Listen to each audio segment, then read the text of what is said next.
Hi, I'm Paul Modiano from Logical Developers, and in this video I'm going to show you how to use the Data Sources tab in IronSpeed Designer.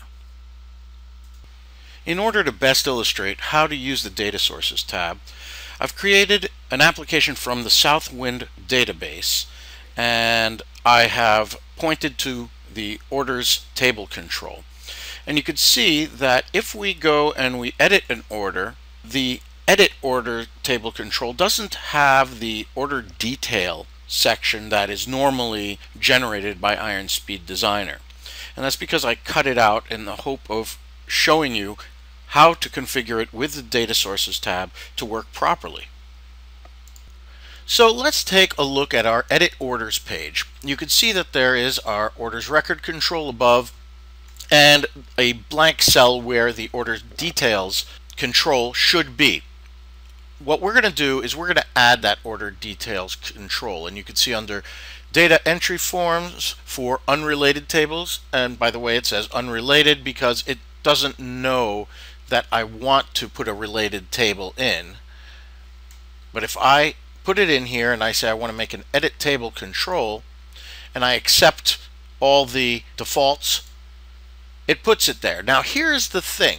If we look in our Data Sources tab at our Order Details Table Control query, we see that it is selecting all the fields from Order Details, but there is no where clause. Now that wouldn't work very well because it would then display all the records from the Order Detail Table Control, where we really want it to only show records that are related to this orders record control.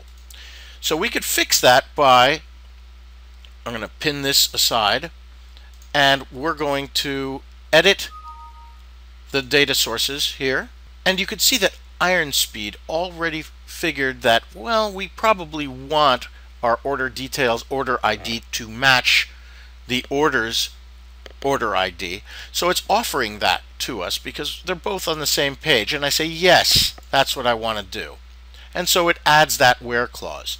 If I then click Finish, you can see that it has added the where clause in the proforma query. If we then rebuild and run the application, you can see that if I go and I edit an order, it shows the order control and the order detail below. It should be noted that every database control, whether it be a record control or a table control in IronSpeed Designer, has an underlying query that can be accessed through the Data Sources tab. In our example, we linked the order ID from the order table to the order ID in the order details table. We could have also used other where clauses that could have been specified in this interface. For example, let's say we wanted to only show orders where the unit price was greater than or equal to $10. We would just have to specify it here, and the resulting proforma query in our Data Sources tab would be set. I hope that this video was helpful. For more information, you can visit logicaldevelopers.com or the forums and knowledge base at ironspeed.com. Thanks for watching.